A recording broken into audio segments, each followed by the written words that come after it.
Welcome to Weddings Unveiled, the podcast designed to help you build a productive, profitable wedding or event business. Here's your host, Angela Profit.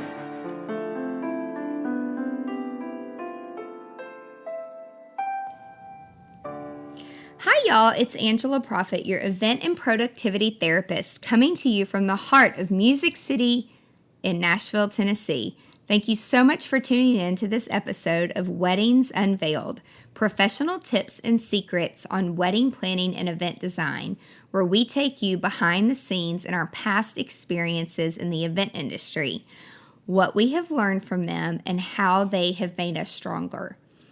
This podcast will help you grow a productive and profitable business to launch you into success within the hospitality industry. Today, I'm joined by the best communications and event consultant in the business, Alison Burry. Hey everyone, thank you so much for having me, Angela. I'm excited to share some of our past experiences together. We've definitely been through some unique situations over the years. What are we discussing today? Today, we're going to talk about encouraging your clients to communicate their wishes prior to the wedding to their family members. Cool. Well, tell us the story. What happened? Well, this one's kind of sad. So, usually there's some family drama when planning a wedding, and oftentimes we end up being therapists. But when families are being torn apart because of divorces or cheating situations with their parents, it's just really unfortunate when a bride and groom or a couple, they're in love, they want to get married, they want everybody to get along, and you would think as adults, parents could get along for just one day. And so this bride specifically said that she needed to hire someone who had a background somewhat in psychology to be a mediator between her parents. That her father had recently gone through a midlife crisis, apparently, and cheated on her mother. Her mother became very depressed, ended up becoming pretty bad alcoholic. And apparently, the girl that he cheated on her mom with was younger than the bride. Apparently, she worked with him in his office. He had a very successful business. And I think the part that really bothered her, obviously, is the cheating part and just the fact that she was about to get engaged to be married, and her mother hated her father for what he did. But I think the main thing that bothered her is that the girl was younger than her. And, it's not like our bride and groom were 20, because most of our clients, they're in their professional careers. They know what they want. So it was just a very bothersome situation. And her mother ended up coming to a couple of the meetings when we met with the bride, and she usually smelled of alcohol a little bit. And so I just felt uncomfortable, and I really felt sorry for her. But in some of the meetings, she had these bright ideas where she really wanted to make the bride feel special, and she wanted to make a few things to incorporate into the wedding, which of course I would never take that away from a mother who wanted to make something for the bride. So she said that she could sew, and she wanted to make chair covers for the head table. And the bride just kind of rolled along with it, and then in confidence told us that I really don't know what my mother's going to come up with. Not really sure what it's going to look like, but let's just, I guess, give her a shot. I think the bride felt sorry for her mom, too, a little bit. So in the final meeting, when we were doing the timeline, I very, very specifically asked her, have you had a talk with your dad about where they're going to sit and how they're going to act around each other? Because during the ceremony, typically the bride's father walks her down the aisle. The parents sit in the front row. The grandparents sit in the second row. I know tradition is very much out the window these days. But just to make it a little bit more comfortable, she was saying that her mom and grandma, which was her mom, could sit on the front row. Her father could sit on the second row. And his parents were deceased. He didn't have any brothers or sisters. And I said, well, who's going to sit on the second row with him? And she said, well, he better not bring that girlfriend of his. And I said, well, did you talk to him about that? And she's like, oh, she would never show up. Like, he would never do that. He knows that it's my day, and he's fine sitting in the second row by himself. So I said, okay. And we went on about our timeline meeting.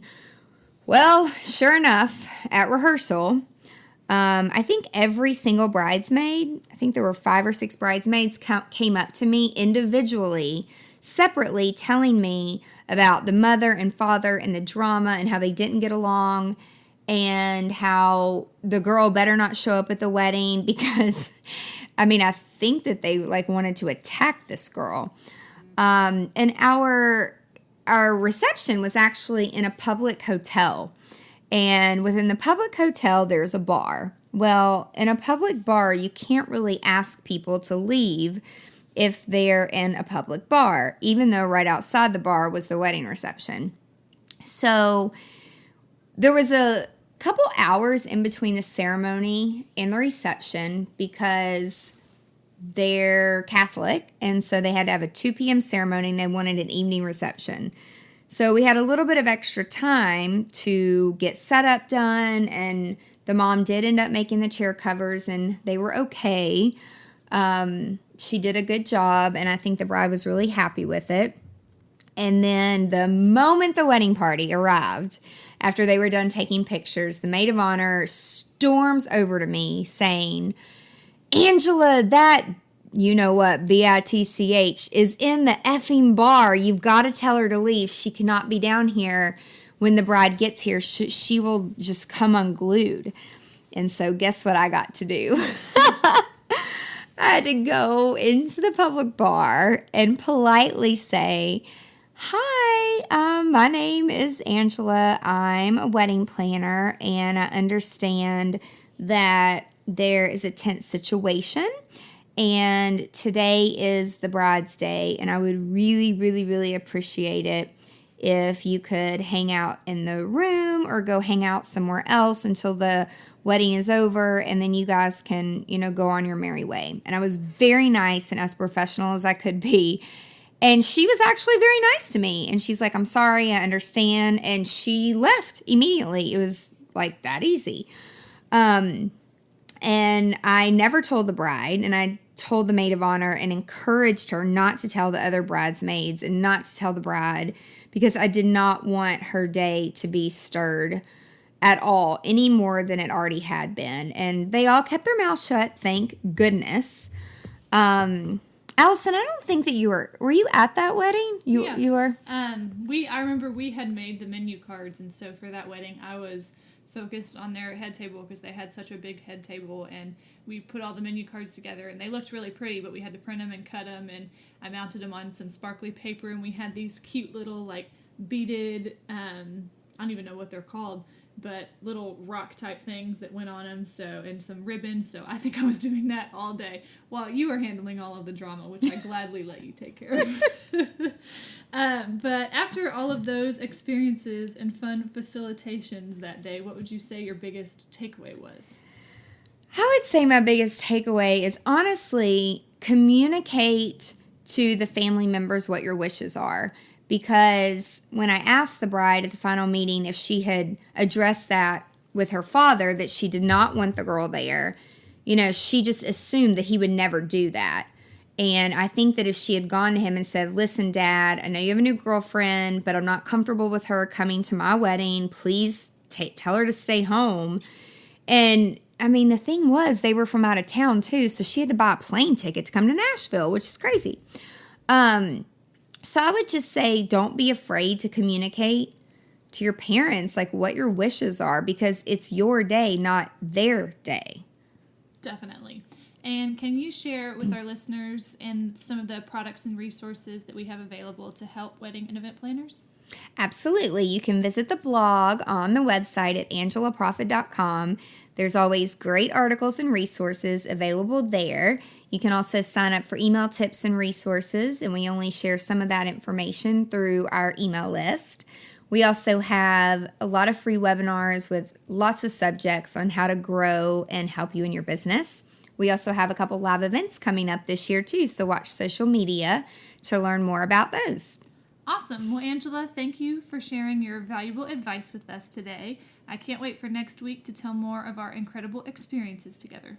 And thank you, Alison, for joining me. And thank you so much to all of our listeners who joined us today on Weddings Unveiled, professional tips and secrets on wedding planning and event design. Be sure to tune in next week to learn more from our past experiences, as Alison said. And if you found this podcast helpful, please share it with other wedding and event professionals. Be sure to subscribe today so you never miss the juicy details of Wedding Unveiled. I'm so passionate about helping other professionals, and with my background in psychology, I appreciate that our best selves develop from real-life situations that we are sharing with you on our podcast. Thank you so much for listening. Be sure to tune in next week for more great tips on how to grow your business. And if you have a question or unresolved issue that you would like guidance on, connect with us at angelaprofit.com. Until then, remember to stay productive and profitable.